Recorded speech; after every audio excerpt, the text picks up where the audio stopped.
اسی بات بچہ طبعی طور پر کمزور ہوتا ہے. تو میں نے عرض کیا کہ ایک سنت ہے، اور سنت یہ ہے کہ ہر امتی داعی بنے، یہ سنت ہے.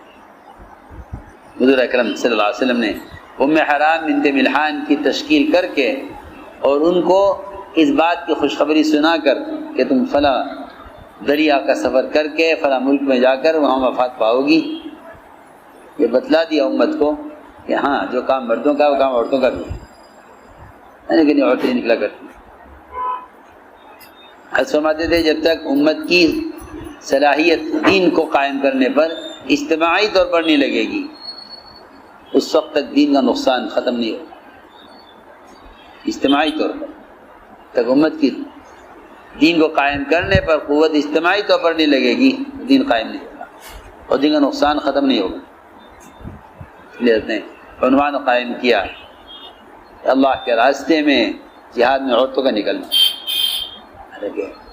جب جہاد میں نکلنا ہے ثابت، تو پھر دعوت کے لیے نکلنا تو اس سے کہیں زیادہ ضروری اور اس سے کہیں زیادہ عمومی ہوگا، زیادہ عام ہوگا، کیونکہ دعوت قتال سے زیادہ عام ہے. دعوت قتال سے زیادہ عام ہے. دعوت قتال سے زیادہ عام ہے. عائشہ رضی اللہ تعالیٰ عنہ کا یہ واقعہ ہے، اور اس واقعے سے حضرت نے کیا کیا نکالا ہے، اللہ اکبر.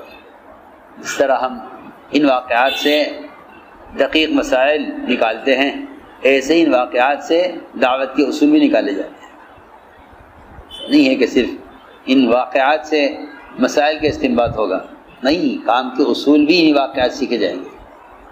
سب سے بنیادی اصول کہ آدمی پوچھ پوچھ کر چلے تو پھر متہم نہیں ہوتا، پریشان نہیں ہوتا. لیکن اللہ تعالیٰ کی اس میں کیا حکمت تھی، اللہ کی اس میں کیا حکمت تھی.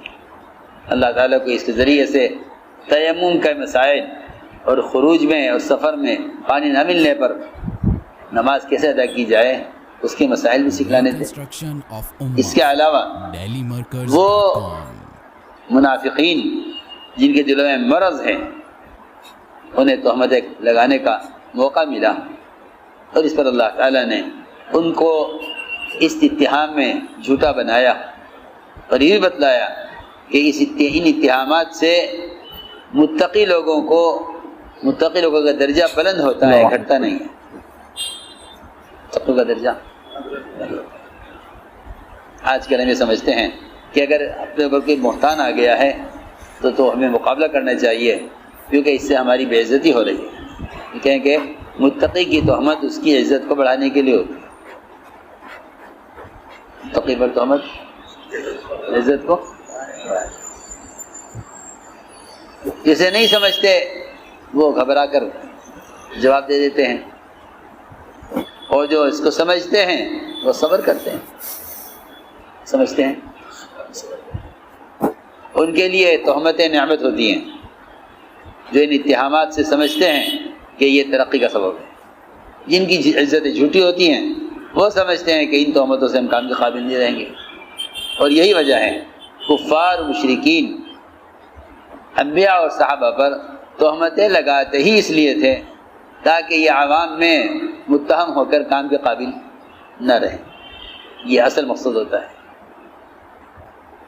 یہ اصل مقصد ہوتا ہے بہتان کا. موسیٰ علیہ السلام پر اور انبیاء علیہ السلام پر اور خود یوسف علیہ السلام پر اور انبیاء علیہ السلام پر، خود محمد صلی اللہ علیہ وسلم پر، آپ کے گھر والوں پر، ساری تہمتوں کا اصل مقصد یہ تھا کہ جب یہ ایسے ہیں نعوذ باللہ، یا ان کے متعلقین ایسے ہیں تو پھر ان سے ہمیں راہ کیسے مل سکتی ہے. عوام کا اعتماد اٹھانے کے لیے انبیاء اور جو ہے ان کے اہل خانہ سے عوام کا اعتماد اٹھانے کے لیے بہتان لگائے جاتے ہیں. اللہ رب العزت، اللہ اکبر، ان کی عزتوں کو بڑھانے کے لیے اللہ تعالیٰ تہمت لگانے والوں کو جھوٹا کر کے دکھلایا. تو ہم نے عرض کیا کہ یہ سب چیزیں ہیں ان واقعات میں، لیکن مشکل یہ ہے کہ ہمیں لوگوں کا نئی نئی باتوں میں مزہ آتا ہے، پرانے واقعات پڑھتے نہیں ہیں، دھیان سے نہیں پڑھتے. چنانچہ میرے دوستوں عزیزوں، عورتوں کا اللہ کے راستے میں نکلنا، کیونکہ اصل نکلنے کا مقصد دعوت اور تعلیم ہے، اصل نکلنے کا مقصد دعوت اور تعلیم، مستورات کا نکلنا اس لیے ضروری اور اہم ہے تاکہ مستورات تک دین پہنچائیں اور ہر گھر کا ماحول تبدیل ہو۔ اس لیے کہ میں صاف سے بحث کرتا ہوں کہ جتنے کتابیں، رسائل، اخبارات، مجلات اور مختلف آلات، ان میں سے کوئی شکل بھی اللہ نے تذکیر کا سبب کسی کو بنایا نہیں سوائے انسان۔ اگر کوئی آدمی انسان سے ہٹ کر تذکیر کے لیے کسی کو ذریعہ سمجھتا ہے تو وہ اللہ تعالیٰ کے ضابطے کے خلاف سوچتا ہے۔ اللہ نے اس کے علاوہ کسی مخلوق کو تذکیر کا ذریعہ نہیں بنایا، انسان کے علاوہ تذکیر کا کوئی ذریعہ نہیں۔ سارے ذرائع مروجہ مؤثر نہیں ہیں، اس لیے کہ تذکیر صرف انسان کا فعل ہے۔ اگر کوئی شخص یہ کہتا ہے کہ میری ذمہ داری ادا ہو گئی ہے تو قرآن کہتا ہے ذمہ داری ادا نہیں ہوتی۔ آپ خود جا کے دعوت نہیں دیں گے، ذمہ داری ادا نہیں ہوگی۔ چنانچہ عنوان قائم کیا ہے اللہ کے راستے میں عورتوں کا جہاد فی سبیل اللہ کے لیے عورتوں کا نکلنا، اس لیے کہ قتال سے صرف قتال مقصود نہیں ہے، قتال سے صرف قتال مقصود نہیں ہے، اعلاء کلمۃ اللہ مقصود ہے۔ امام صاحب نے تو میدان قتال میں دعوت کو مستحب قرار دیا ہے، باقی ائمہ کے مقابلے کے درمیان امام صاحب کا مذہب یہ ہے کہ میدان قتال میں دعوت دینا، دعوت واجبہ کے ادا ہونے کے باوجود میدان قتال میں دعوت دینا مستحب۔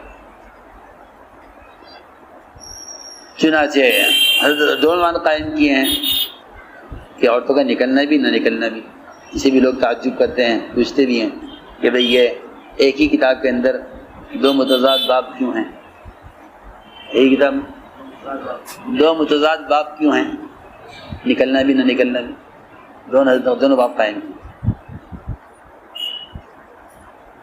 اس کی وجہ یہ ہے کہ نکلنے کی جو شرائط ہیں ان شرائط کا لحاظ کیا جائے، شرائط پوری نہ ہوتی ہوں نہ نکلا جائے، شرائط پوری کی جائے، یعنی کہ سب نکلیں چاہے شرائط پوری نہ ہو، نکلیں شرائط پوری کریں، شرائط پوری نہ ہو تو نہ نکلیں، یہ مطلب ہے۔ تو دونوں عنوان قائم کیے ہیں، نکلنے کے بھی نہ نکلنے کے بھی، اس لیے کوئی تضاد نہیں ہے، جہاں شرائط پوری ہو وہاں نکلنا ضروری، شرائط پوری نہ ہو نا تو نکلنا نہیں چاہیے۔ ایک صحابی کا نام لکھا گیا اللہ کے راستے میں نکلنے میں، انہوں نے عرض کیا کہ جی میری بیوی حج کا ارادہ کر چکی ہے، مجھے اسے حج کرانا ہے۔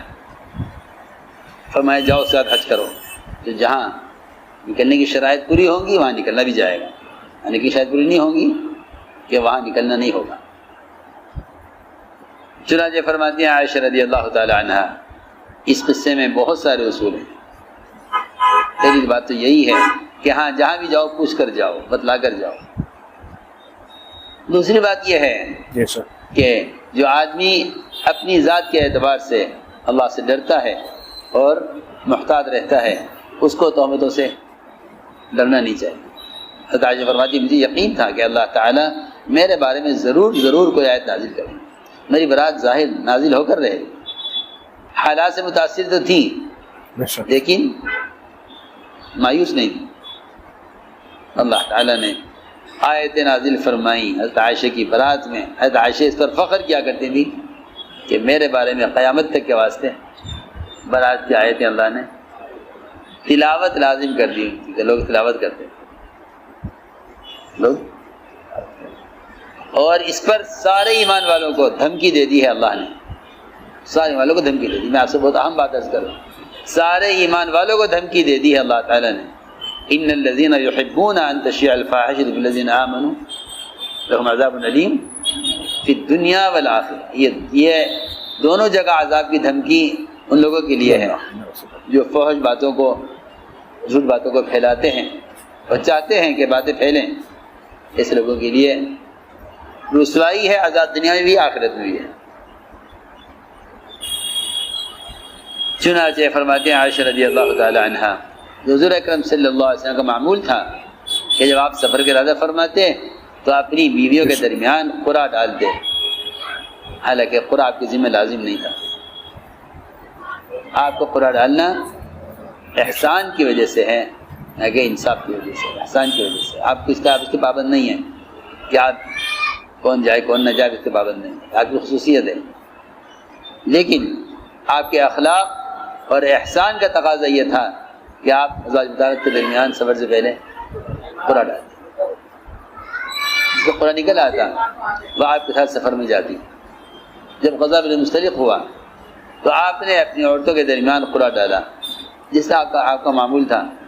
حضرت عائشہ فرماتی ہیں کہ آپ کے ساتھ چلنے کے لیے میرا نام آ گیا قرعہ میں، آپ مجھے لے کر نکلے۔ فرماتی ہیں کہ اس زمانے میں عورتیں تھوڑا کھاتی تھیں جس سے ان کے بدن ہلکے پھلکے رہتے تھے، اس زمانے کی طرح نہیں کہ زیادہ کھانے سے ان کا بدن بھاری ہو جائے۔ تھوڑا کھاتی تھی، تھوڑا کھانا ہوتا تھا، مشقت کے کام ہوتے تھے۔ اب کھانے زیادہ ہیں، مشقت کے کام ہے نہیں، بدن پھول جاتے ہیں۔ تو فرماتی ہیں کہ جب میرے لیے کجاوا کس دیا جاتا میرے اونٹ پر، اور میں اسے بیٹھ جاتی اپنے کجاوے میں، پھر اونٹ کو چلانے والے لوگ آتے اور وہ میرے کجاوے کو اونٹ پر چڑھا دیتے، ہودج کے نیچے اٹھاتے، اسے اونٹ پر رکھتے اور اس پر رکھ کر رسی سے باندھ دیا کرتے تھے، یہ معمول تھا۔ اور پھر میرے اونٹ کی لگام پکڑ کر چلا کرتے تھے۔ جب حضور اکرم صلی اللہ علیہ وسلم سفر سے فارغ ہو گئے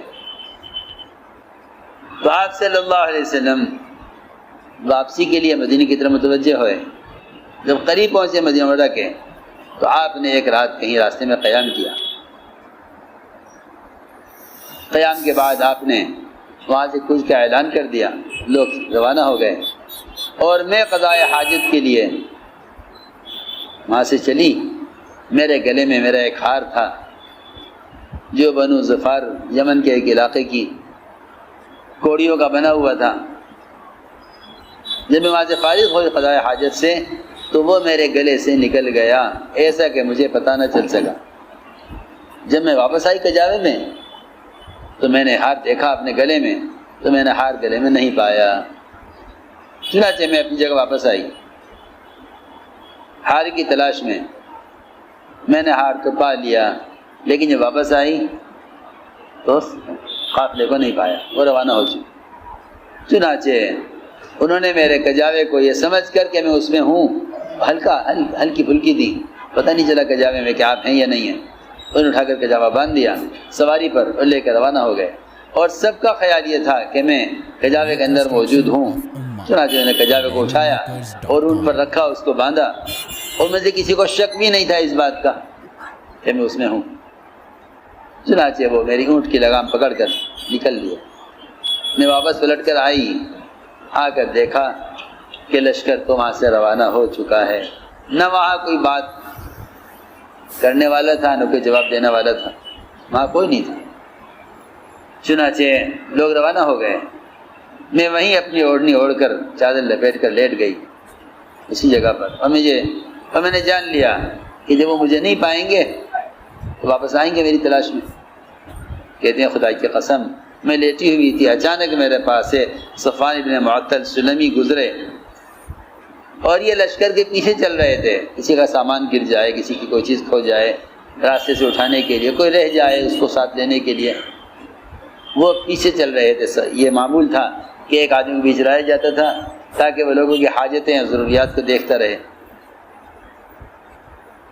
اس آدمی نے لوگوں کے ساتھ رات نہیں گزاری تھی، چنانچہ انہوں نے مجھے دیکھا اور دیکھ کے میری طرف آئے، اور انہوں نے مجھے دیکھا ہوا تھا پردے کے نازل ہونے سے پہلے، اس وقت تک پردہ نہیں آیا تھا۔ مجھے دیکھا تو فوراً انا للہ پڑھی، کہا انا للہ و انا الیہ راجعون، یہ تو اللہ کے رسول صلی اللہ علیہ وسلم کی محترمہ ہیں، آپ کی اہلیہ محترمہ ہیں، یہاں کیوں ہیں؟ اور میں اپنے کپڑوں میں اچھی طرح لپٹی ہوئی تھی، کپڑے میں اچھی طرح لپٹے ہوئے۔ میں نے مجھ سے پوچھا کہ کیوں پیچھے رہ گئی آپ، کیا بات ہو گئی؟ سبحان اللہ، کیا ادب ہے. فرماتی ہے کہ میں اس بات کو جواب نہیں دیا، اس کی بات کا کوئی جواب. اتنے سخت حال میں بھی نامحرم سے بات نہیں کی. سوچیے تو صحیح،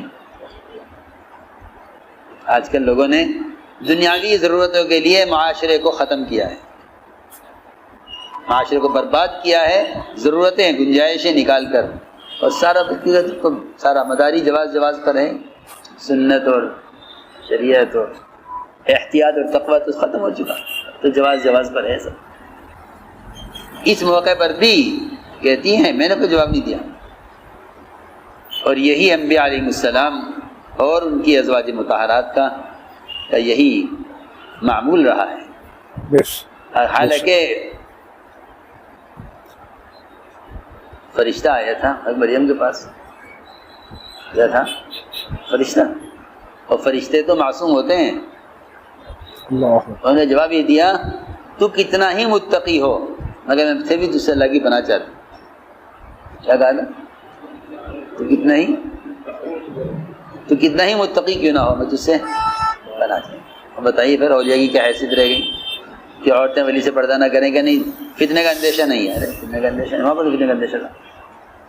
اور ادھر مریم، ادھر فرشتہ معصوم، جس میں گناہ کی کا مادہ ہی نہیں ہے. اسے کیا کہا؟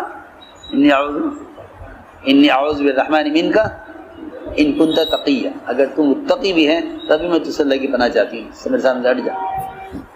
مولانا الیاس صاحب رحمۃ اللہ علیہ کی اہلیہ صاحب کی والدہ باہر سے بے پردہ آنے والی عورتوں سے مردوں کی طرح پردہ کرتی.